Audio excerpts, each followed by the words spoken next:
Well, hello, and thank you for joining us for this World Council of Credit Unions virtual event, Digital Sustainability and Overview for the Financial Sector. I'm Greg Newman, Director of Communications for World Council. Before we get started, please take a moment to click the interpretation button. You'll find it at the bottom of your screen and choose your language, either English or Spanish, to make sure you can hear all of today's presentations in your preferred language.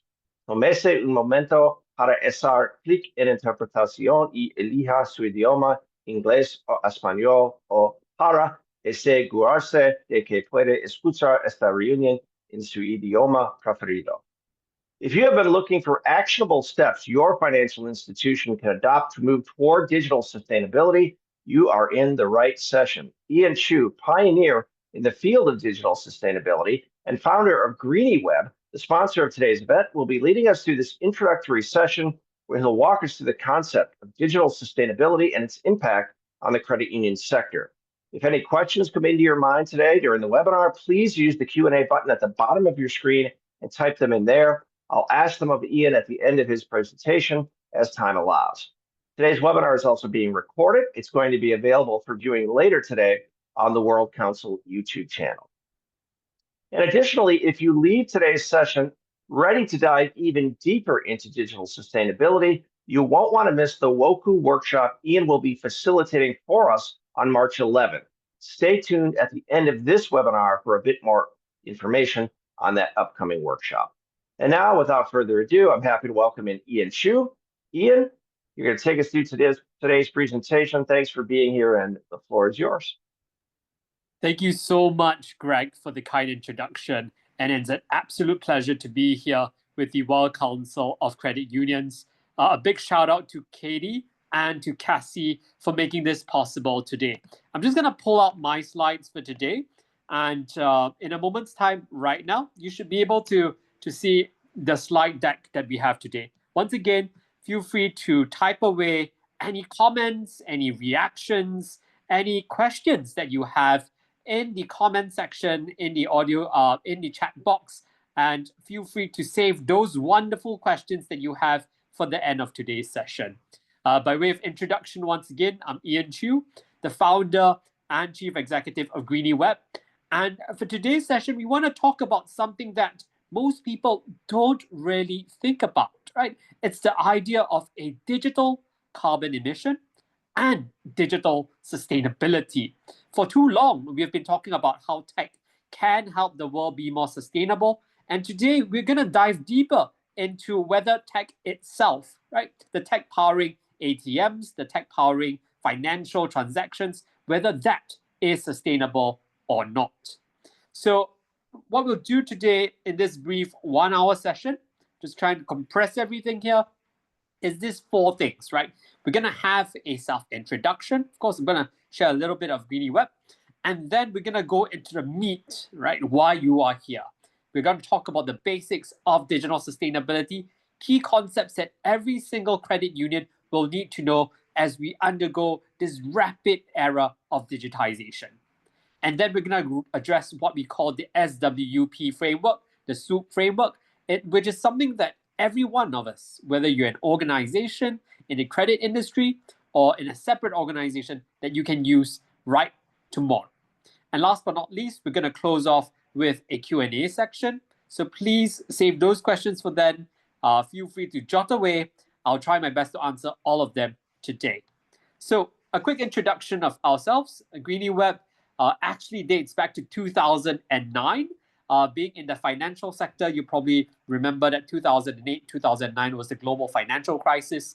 So we were actually born, at least as an idea, during those difficult times, right? And that's really when ESG wasn't even a concept, right? People are still talking about CSR, which is corporate social responsibility, and talking about picking litter on the beach, right?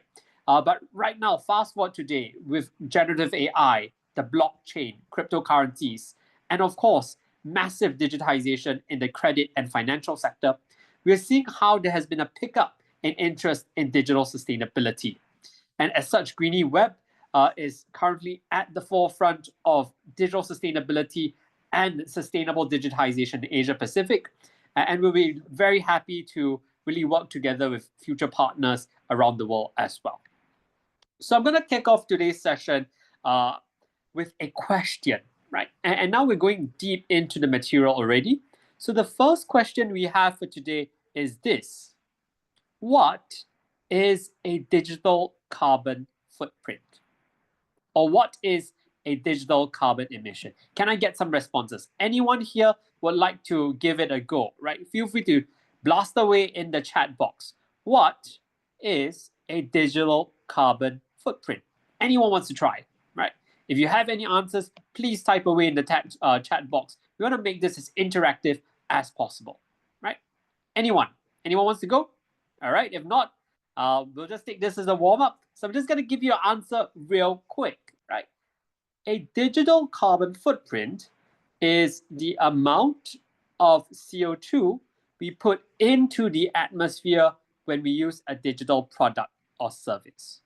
What does that mean? It means that every time we have a financial transaction, right, there is actually CO2 being produced. Each time our marketing department sends an email out, there is CO2 produced. Each time we use our company's intranet, our company's own portal, there is CO2 produced. And you're probably wondering now, what? How is that possible, right? And so we're going to run through the very simplified supply chain, the very simplified value chain of how a digital carbon emission is produced. Why, whenever we have a financial transaction on the internet, why there is carbon produced. So this is what we call the DEC nexus. The D stands for data and device. E in the middle columns is energy, and C at the far right stands for carbon, right? So DEC, that's why it's called the DEC nexus. And it really shows you how a digital carbon emission is produced. So on the far left, we have three different symbols, right? The first symbol here is a computer. And the computer is actually symbolic of algorithmic calculations. For example, using algorithms to calculate credit risk of potential borrowers, right? That falls under this category. Algorithmic calculations symbolized by a computer. The second one is a handphone, and it's symbolic of telecommunications. Long gone are the days when we pick up a fixed landline and try and call someone, right? And that just doesn't happen anymore nowadays. And so whenever we send a message on Facebook, on WhatsApp, on our company's Microsoft Teams, or our company's intranet portals, what we're actually doing is relaying data from a device into a server in a data center and then back to another device. So the second symbol here really is telecommunication. And the third symbol that we have here is a tablet, right? So nowadays, when you go to university, you see students using tablets, right? Furiously writing notes. The information on that tablet is stored in a cloud, and the cloud is physically manifested as a server in a data center. So the last symbol here really represents storage. So whenever as credit unions, as financial institutions, we store information in the cloud, we actually are sending data to a server in a data center somewhere around the world. And all of these data centers that you see here in this building and servers, which are these rectangular kind of devices here, all of them guzzle a lot of energy, right? So much so that where I'm from, for example, in Singapore, close to 10% of the entire country's energy needs is used to power data centers, right? So these are just nondescript, rectangular, gray in color buildings, sometimes white in color, found in the middle of nowhere. And energy is not just guzzled at the data center level. There's a lot of energy being used at the device level to transmit data and to receive data as well, right? And so when we look at this value chain, we then think of energy, right, which is this middle layer, and how it translates to the last layer, carbon. Because more often than not, around the world, data centers are powered by non-renewable sources of power for three reasons. The first is because it's simply cheaper to burn coal, oil, or gas. Number two, it's because it's more reliable, right? The sun may not always shine, the wind may not always blow, And therefore, non-renewable sources of power are simply just that much more reliable in powering data centers that powers our financial transactions and the like. And the last reason really is because of the infrastructure in place, right? And a lot of times, data centers aren't really very close to our renewable sources of power, right? They might be closer, in fact, to urban populations, which they serve, or at least closer to areas with a different set of infrastructure. As such, what happens is when we look at this value chain, we can see how much one line of computer code consumes in terms of energy, and therefore, by extension, how much carbon is being produced as a result. So, what does this all result in? Right?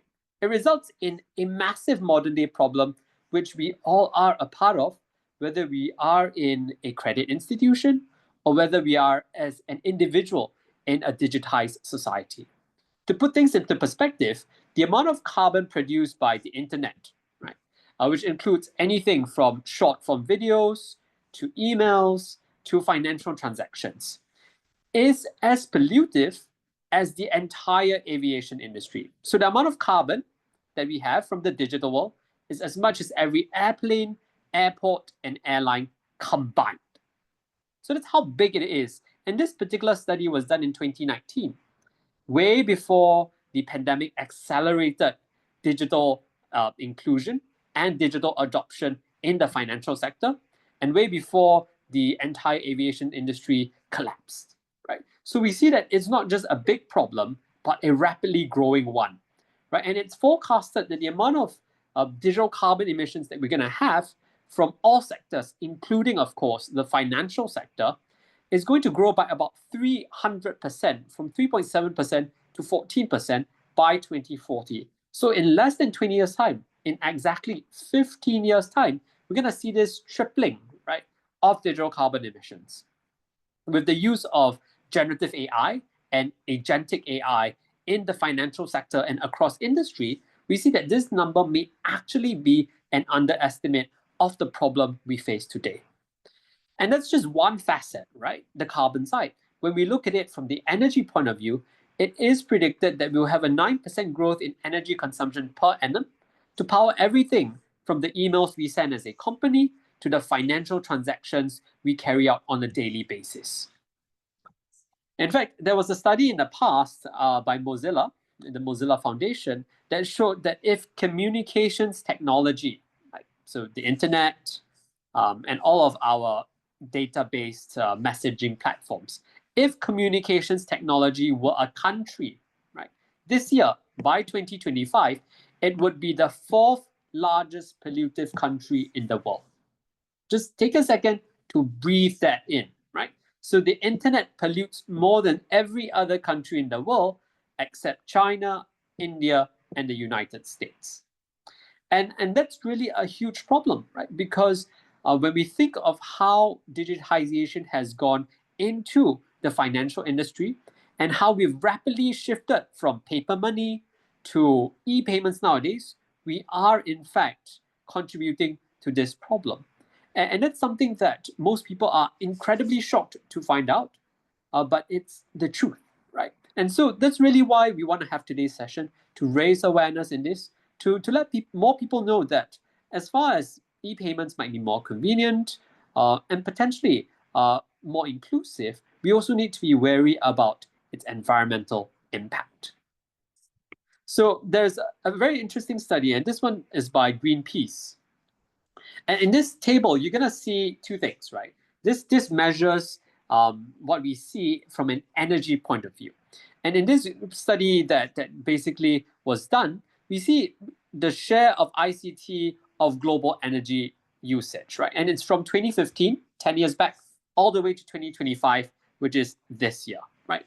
And it measures two things. It measures with and without high global energy efficiency gains. So essentially, the full line that you see here shows us what happens, right, when we have optimal energy reduction, when we change all our light bulbs, when we ensure that all financial transactions are green financial transactions, right? So we see how there is that growth of between 5 to 10% increase per year, right? So it's not flatlined. It's not a 0% increase in energy consumption, but it's a reduced and fairly stable increase in energy consumption, right? So mainly that the share of ICT of global energy usage will remain stable between 5 to 10%. But if we do business as usual, which unfortunately is more likely the case nowadays, we're going to see how the share of ICT of global energy usage will just skyrocket, right? From between 10% all the way to about 1/5 of global energy usage. So this is also mainly driven by many things, including cryptocurrencies and of course, including financial institutions in the credit industry, right? As more people use e-payments, as more people use financial instruments in the digital world, we're bound to see an increase in digital carbon emissions because of this. And so now it brings us to the solution, right? I'm not here to be a prophet of doom, but in fact, I'm here to really talk about what we collectively as a community can do, right? As a community of credit unions, as a community and a big force and a big power in the financial industry, what can we do? How can we really address this issue? And there are really two things that can be done and that I would argue should be done. The first thing really is called digital decarbonization. And in this, what we're really thinking of is how can we address current digital infrastructure? How can we address legacy infrastructure? Right? I gave a very simple example here, and it's about the decarbonization of all websites. That's really a very easy starting point, right? When we look at, for example, our websites today, are they green websites? Are they low carbon websites? Or are they not, right? And then from there, how can we ensure internal company operations are decarbonized? How can we ensure that our marketing campaigns are optimized to meet digital green standards, right? And the like. The second one is on sustainable digitization. So if we're building a new platform for financial services, for financial transactions, can we build them the green way? If we are building a new mobile application for our clients, can we build them as low carbon mobile applications? So sustainable digitization is a forward-looking kind of terminology when we think of what we can do in the future. Digital decarbonization looks at things from a more legacy point of view. How can we fix the wrongs in the past? How can we make them right?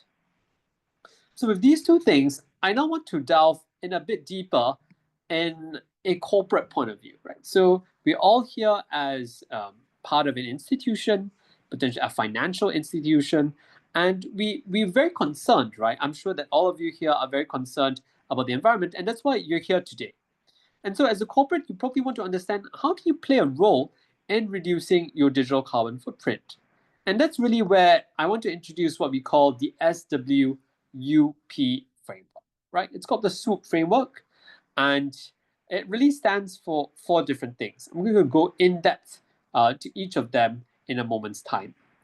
S here stands for speed, and so the monitoring of animation speed. W here stands for having a page weight budget. So weight here is the W. U here stands for user journey and its optimization. And last but not least, P here stands for personal habits, right? In this case, eco habits and digital habits. So let's go to them one by one. So S for speed. And right here on the next slide, what you're gonna see is a very interesting picture, right? You're gonna see essentially a slide that shows you a couple of animals along with their speeds. Yeah. So what you can see right here is you can see a cheetah, a horse, a cat, a tortoise, and a snail. And what you see also is their corresponding speeds. You see the cheetah being very fast at about 100 milliseconds, the horse at about 200 milliseconds, the cat at 300, the tortoise at 400, the snail at 500, right?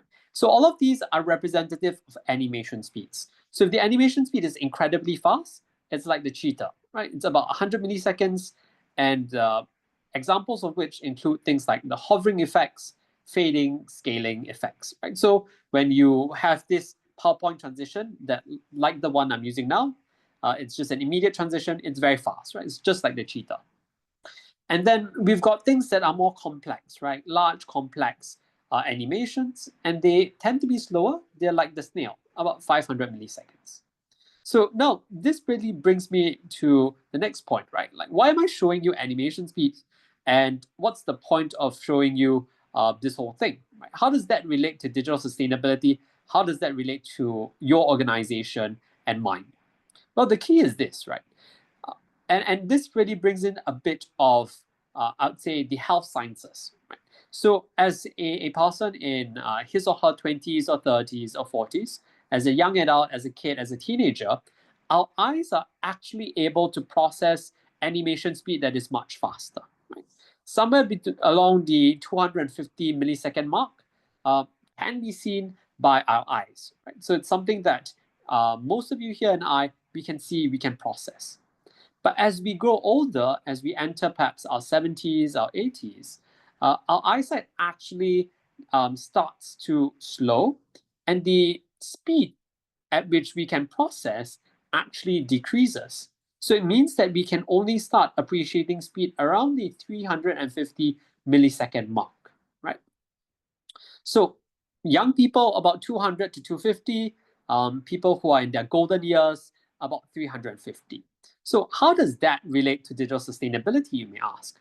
Well, the thing is this: if you've got complex animations that are slower, they actually tend to be a bit more environmentally friendly, so a bit less carbon is produced. If things are very fast, then there's actually more processing power needed, and therefore more energy consumed, and therefore more carbon emissions. An analogy of which is really, if you want to press on the accelerator of your car real hard, you're going to burn more fuel than driving it slowly at a constant rate, right? So this really relates to digital sustainability, because when we face aging populations in many societies nowadays, are we actually planning for them? And are we also incorporating digital sustainability in products and services for them, right? For example, if we are planning a financial product with a user interface for clientele that is a bit more aged, right? Then having fast animation speeds actually do not benefit them, because number one, their iris cannot respond to quicker animation speeds, so they won't be able to appreciate it. And number two, because it is bad for an environment, consuming more compute power, more energy, and therefore producing more carbon. So basically, this page, when we think of speed, we really want to understand what is our page, what is our financial instruments, our interface, our digital infrastructure, who is it meant for, right? If it's meant for a younger population and you think that, well, speed is important, go ahead. But if it's meant for demographics that are a bit older, then perhaps it might make more sense from a carbon point of view, from an energy point of view, for this particular animation speed to be a bit slower, right? Because anything faster wouldn't have an appreciable benefit for the particular demographic being targeted. So that's S, right? But let's now talk about W, which stands for weight, right? And here, this is a very interesting picture. It shows a weighing scale. And more importantly, it doesn't show you weight as in the weight of a person. It shows you the weight of a page, right? So it's 4.3 megabytes, right? And how does it relate to digital sustainability? How does it relate to financial companies and credit unions, right? Because one of the things that we realized when we looked at this internally is that having a page weight budget, and therefore W for weight, actually allows the tech personnel in our institutions to plan things accordingly. There's actually a huge amount of, I would say, features that are used very, very minimally by our end customers, right? And so far, by having a page weight budget, what we do is we force our internal IT departments to really plan out carefully and to prioritize new features and new services accordingly, right? Without a page weight budget, we found that it was far more likely for IT departments to really include too many unnecessary kind of new features and products in our tools, in our digital products and services that serve our customers, that do not really serve our customers, and that also increase a lot of carbon footprint from their particular digital infrastructure. And so there's actually this very interesting quote by Google, or rather study, that showed that over half of the users will leave a mobile page if it does not load in 3 seconds. So if you have a mobile page for your credit union, if you have a website for your credit union, and it is loaded with tons of features, it's far likely, because it's heavier, to take more than 3 seconds to load, meaning that you'll have less satisfied customers and folks who may just leave the page because they think it's not working. In other words, a lighter page is not just more environmentally friendly, it's also faster and it's better for user retention. And this brings me to you, right, for user right here. And when we talk about the optimization of user journeys, right?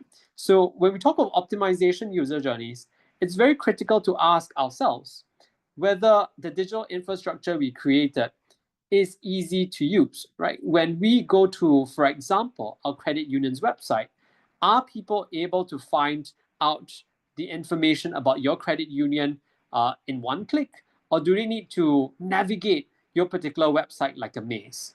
It also applies for things like mobile applications. It also applies for the company's intranet. Is it very easy to use, or is it incredibly difficult to use?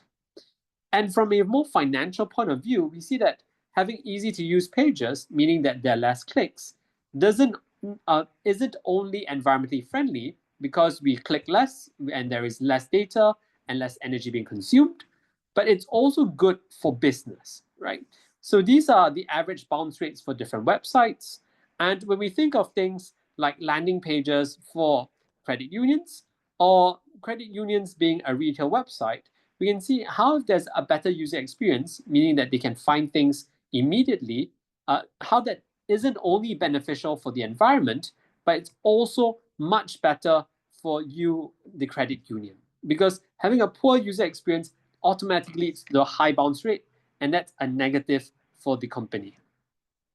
The last thing here really is P, and it stands for eco personal digital habits. So P for personal habits, yeah? And I want to really link this to us as individuals, right? Because at the end of the day, as institutions, we can do something, but as individuals, we can also make a huge impact, right? So how can you and I play a role in reducing our digital carbon footprint? Just want to pop up this particular screenshot right here, and you'll see that it's a screenshot of the YouTube app. And it's very interesting because it's a very particular, a very famous rather, music video. And in it, you see a video by a particular artist called Luis Fonsi, and it's of a song called Despacito. It's a very famous song. And if you look here, something I wanted to highlight was that this particular video had been viewed about 8.3 billion times, right? And to put things into perspective, right, at the 5 billion view mark, this one video on YouTube has already consumed as much energy as 40,000 American homes do in 365 days. So the amount of energy that 40,000 American homes use in 1 year is actually less than the amount of energy consumed by a singular YouTube video. So why am I showing you this, right? First and foremost, it's because when we talk about things like music streaming, movie, or rather like the streaming of videos, it's actually very energy intensive. And how this harks back to things like credit unions is that when we think of how we want to promote ourselves, a large part of that in the 21st century really is through engaging with our users through things like TikTok videos, right, YouTube videos, and the like. So I'm not discouraging you to basically use videos to interact with your end users. It's also very important to be mindful, right, of the carbon footprint there is, of the energy that is being consumed when we reach out to marketing techniques like short form videos in TikTok and the like, or in long form videos like in YouTube and the like, right? Because it's very important that we're cognizant with this, because along the line, all of this energy being consumed and carbon being produced in the scope 2 and scope 3 may one day may need to be reflected in our ESG reports, in our sustainability reporting. So these are things to basically be aware of right now as things progress, right? And on another note, talking about personal digital habits, when we listen to music videos, it's actually a good practice to stream it, right? So having a streaming device and streaming it, and not playing the music video and not listening to music by playing the video, right? In other words, there tends to be a trend amongst people to open YouTube and listen to music through YouTube. And what they do is they just play the whole music video on another tab, right? The alternative, if you don't have a streaming account, is really using the non-music video version of a particular song, right? So there are audio versions of the song on YouTube itself that doesn't really play the video. Those are actually environmentally more friendly because the background is usually black in color. There's just a couple of words, not as much animation, and therefore a lower carbon footprint. So this part here, and this next picture here is actually also very important for companies, right? Whether you're in a credit union or not. And this picture here by the Deloitte University Press is very important for a couple of reasons. The first thing is that it showed us how the amount of data we have in the digital universe, basically every single digital product and service we have out there, has exploded in basically size, right? In 7 years, from 2013 to 2020, there's actually a 10 times increase of data from 4.4 zettabytes to 44 zettabytes, right? And this really is a reflection of every industry, including the financial industry. And I would say, and I would argue, especially the financial industry, because it's during these time periods from about the early 2010s to now the early 2020s that we forgot this really massive increase in digital payments and this massive increase in digitalization in the financial industry, right? And one of the things that we need to take note of is that up to 90% of this data is actually unstructured. So for those of us here who aren't in the tech industry, who aren't very techy, let me share with you what that means, right? So the data that we use to train AI models, like the large language model behind ChatGPT, relies on structured data. So the data needs to be structured, right? If it's unstructured, it's actually useless from that particular point of view. So up to 90% of this data is there. It's unstructured. It cannot be used to train large language models, but it's still consuming your particular cloud data spaces for your credit union. And just as bad, it's still consuming energy and producing carbon emissions, right? So this is one of the things that we need to be wary of as credit unions, because as companies, especially in the financial industry, a lot of data is collected, right? And if that data isn't very useful and isn't required by compliance, then it's actually more environmentally friendly to not keep that particular data set, right? Of course, if there's regulatory requirements or if that data is needed on an urgent basis, please do keep it. But if it's just data that might be useful, that is just there, then it's actually a good digital habit as an individual and of course as a company to really look into this. And this also leads me to another point on market research. Because as companies nowadays, there's a lot of market research that's being done to better understand our client journeys, to better understand the types of personas that utilize our products and services. And a lot of times these market research studies churn out a ton of data. Right? So it's actually very important during the design phase of these market research studies to really plan carefully what data is incredibly necessary and what data we can actually do without. Right? Because the more data we collect, the more energy it consumes to both process and to keep, meaning that there is a very large cumulative effect on carbon footprint moving forward. So this is a very interesting table, and it's a table that when we have live sessions, we see most people just whipping up the cameras and taking a picture of. In this table, we actually compare the carbon footprint of things in our daily lives in the physical world with the internet.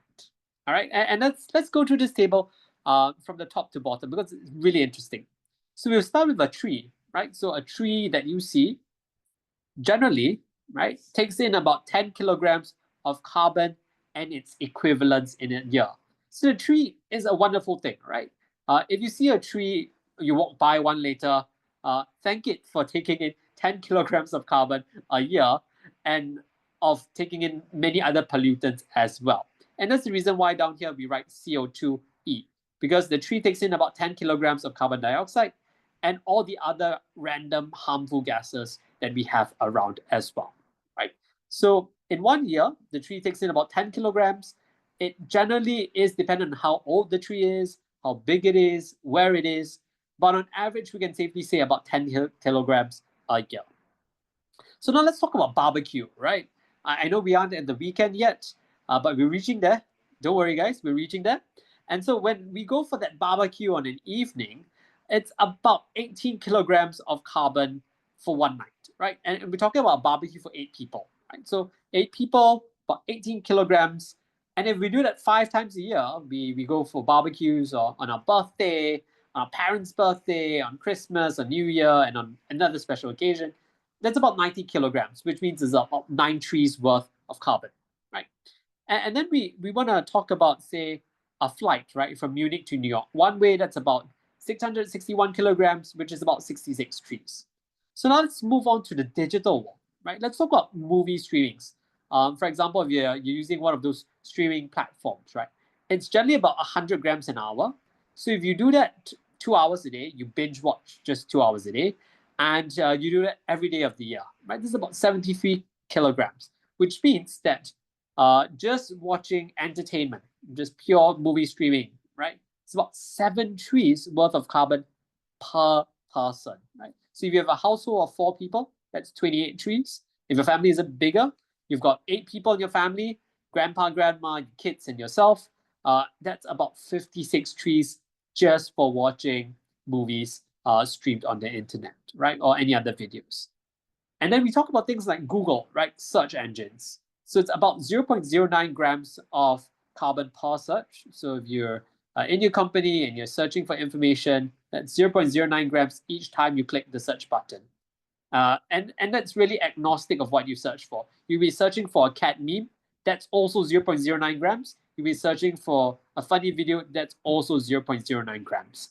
And so we see that in a given year, there are this many trillions of searches, and that basically means that we are emitting the equivalent of 18 million trees of carbon per year through the internet. Just for one particular website, just for one thing, search, right? We haven't included the search done on things like Yahoo, Mozilla, Puffin, and the like.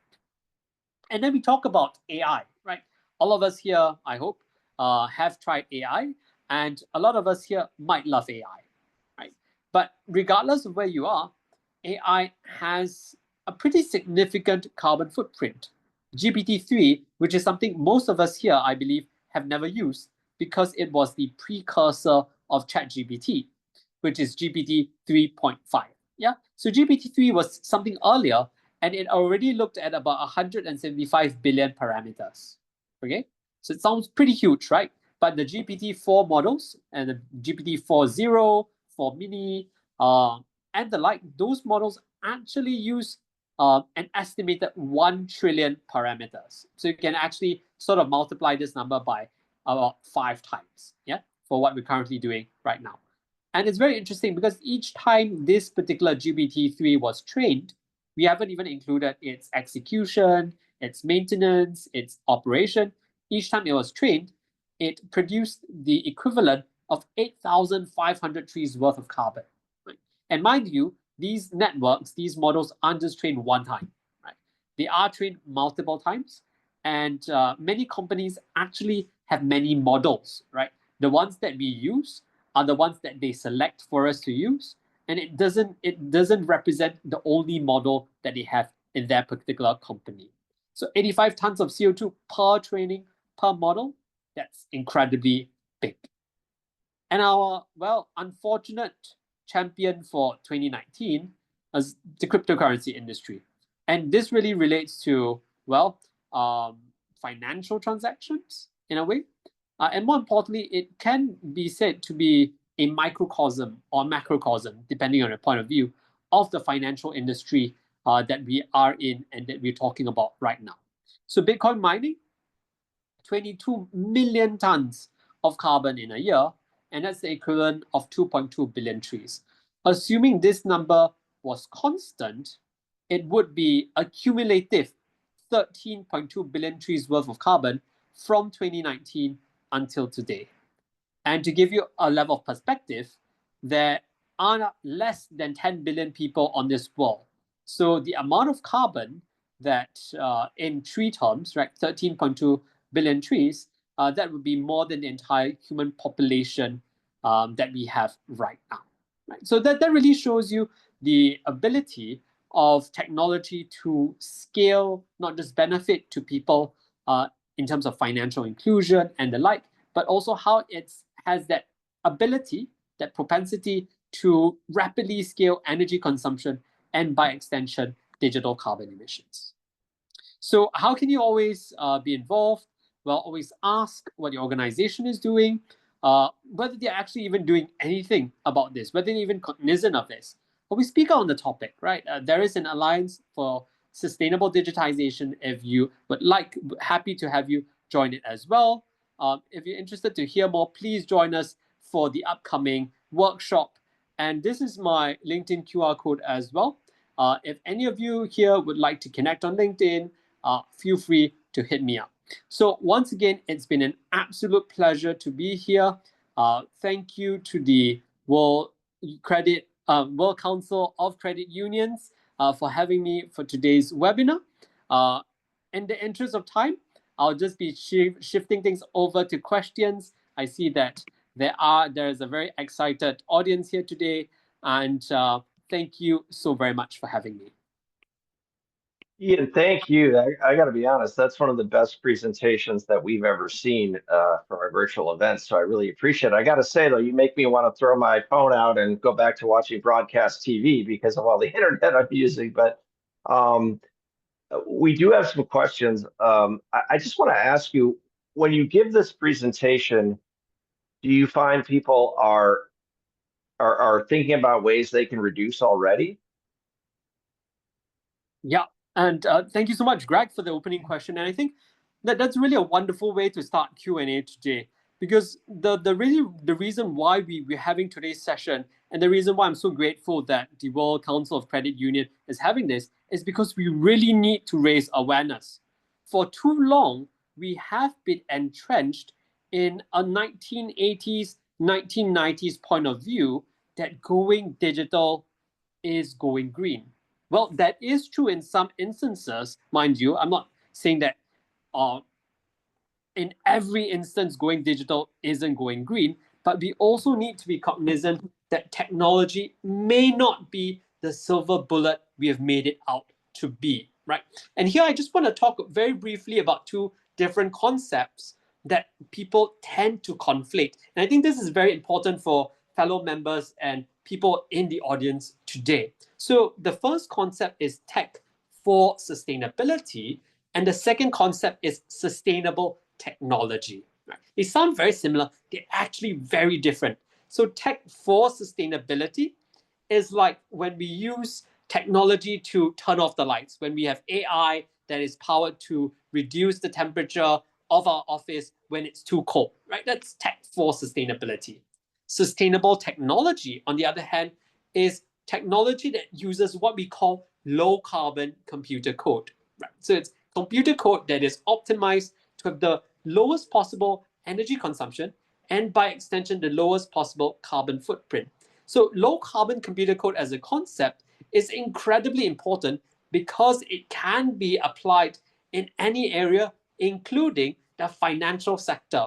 So when we make a particular website for a company, when we make a financial engine to process loans, to make loans, to make trades in the stock market, all of this can actually be based on low carbon computer code, which means that the entire financial industry, even though it may be responsible for an increase in digital carbon emissions right now, it can also be the standard barrier, the torch barrier of pioneering digital sustainability. So I'm just gonna stop rambling here and hand the time back to you. Yeah, no problem. We do have a question. Nubia asks, so one solution to mitigate the environmental impact is to reduce reproduction speed and minimize the characteristics of the apps? Yes. So one of the things that we found that consumes a fair bit of energy for say regular websites, even mobile applications, was when you go to a website and you see a video playing on loop, right? You probably saw that video once and it then just starts again. So that's really one way whereby reproduction, in that sense, having videos in loops adds to the carbon footprint because your client has already seen the video. If he wanted to, he could very well refresh the page or replay the video. But if you put it on loop constantly, he not only will you increase your carbon footprint, he actually may get annoyed with it. So it actually kills two birds with one stone. And I guess what I'm trying to impress upon today, when we talk anything from animation speed targeting the elderly population to even talking about a page weight budget and user experience, what we're trying to talk about today is really how when we think of environmental benefit, there's actually a tangible financial benefit. There's actually a tangible benefit for our clients and the user experience, right? So we don't have to sacrifice user retention, user experience, user attraction for the environment. It comes hand in hand. You know, it's interesting. Somebody just commented in the chat that it was interesting for them to think about this as they're just starting now to increase their digital footprint. Do you find that this is more valuable in maybe, let's say, in a developing nation or as valuable in the US? I mean, I guess in the US or Europe, people would look at this and say, how do we decrease? And people in developing nations might say, how do we make sure we don't get to that point? Yeah. So that's once again an incredible question, Greg. And thank you so much for the person who made the comment in the chat box. So we view it from two lenses, right? A mature ecosystem and an emerging ecosystem. And we feel that for mature ecosystems, it's an incredible opportunity because the ecosystem is mature. There are a lot of people with skill sets, right, that can be easily transferable to green computer coding that can reduce that carbon emission, right? So that's one. And when we talk about emerging economies, we actually think that it may very well be an opportunity to leapfrog. Let me give you an analogy to explain this leapfrogging kind of phenomenon, right? In China, there was actually a huge leapfrog in the financial world in the last 20 years, right? So China went from cash all the way to e-payments. They hardly had a credit card era in China, right? They sort of had it a little bit and then they went to e-payments, right? So in the digital world now, when we think of low carbon computer code for example, credit unions, right? We see how in the emerging economies, there's an opportunity to go from manual paper all the way to low carbon computer code, skipping what we call the classical computer code era in the middle. So tremendous opportunity whether you're in a mature ecosystem or in an emerging ecosystem. And it really speaks to the level of opportunity for all institutions, even financial institutions. In fact, we believe that financial institutions have the most incentive to go low carbon computer code because a low carbon computer code is inherently lean. And what that means is that there are two major ramifications. The first ramification is that lean computer code works faster. So if you're trying to do things quickly to get that loan out, to get that payment in, or to do things vis-a-vis, for example, the buying and selling of stocks, then every second counts, right? And having lean code just accelerates that process. The second thing really is that lean computer code democratizes access to internet and to financial based services. What do I mean, right? So a lot of times we see that there's an unevenness in digital infrastructure in countries. If you're in the city center, the internet is fantastic. You can use services provided by the credit union any time of the day. But if you're in the rural countryside, where a lot of our end users actually do come from for credit unions, we see that internet services might be a bit more patchy, more basic. So when you have lean and low carbon computer code, what happens is that you can fit the same service into a more basic internet infrastructure, meaning that people in the countryside have a far better user experience and they can be part of this financial inclusion story. So you democratize access for them to the internet and by extension, financial services provided by credit unions. Yeah, we alluded to this at the beginning of the session, but can you tell us a little bit about the workshop you'll be running for us on March 11th? What can participants expect to take away from that session as compared to what we discussed today or what you discussed today? Most certainly. So the upcoming workshop really is a deep dive into what we've talked about today. If we think about today's session as an iceberg, right? We're just at the very tip of the iceberg. There is just so much more that we can do as a credit union, as an institution in this, right? And it's really something that I'm very passionate about because, as some of the participants mentioned, we're just at the very beginning of this particular story. There are so many ways to write it, and it is my hope and my conviction that all of us will like to write it the right way. So, in this beginning of the digital wave, in the beginning of this green computer code, green sustainability wave, this session really allows us to not just understand the concepts, but to apply it. So throughout the workshop, what we're going to do is we're going to deep dive into each participant's persona, right? We're going to talk about each credit union's unique circumstance, and we're going to tell what kind of strategies best suit them. Think of it as, individual consulting en masse, right? And something that they can benefit regardless of where they are, regardless of the developmental stage of their particular credit union, and whether they're from an emerging economy or a mature one. Well, it certainly sounds like a workshop that everybody here certainly won't want to miss, and we'll obviously get this out on our YouTube channel and make sure some others go to that. If you are interested and you want more information on this workshop, go to WOCCU.org, WOCCU.org/workshops. I believe they're going to put that in the chat as well, Cassie and Katie, and we'll also have that for you again later today if you want to tell people to watch this to get encouraged to go to that workshop. It's going to be available later today on our YouTube channel. That's youtube.com/WOCCU. This webinar will be there later today. I want to give one last thanks to you, Ian and Greenie Web, for sponsoring this important session. Just great stuff, and we really appreciate your time. And if you want to, thank you. And if you want to participate in other great educational sessions in person, we are happy to let you know you can register for the 2025 World Credit Union Conference. World Council is going to be hosting the 20th anniversary of this premier global credit union event in beautiful Stockholm, Sweden this year from July 14th to the 16th under the theme, The Future is Cooperative. You can simply scan the QR code on your screen right now to register. If you don't have your phone handy, head to WCUC.org to learn more and register for what promises to be a historic event. We would love to see all of you there next summer. That's it for today's webinar. Thank you for joining us, everybody. Have a great rest of your day.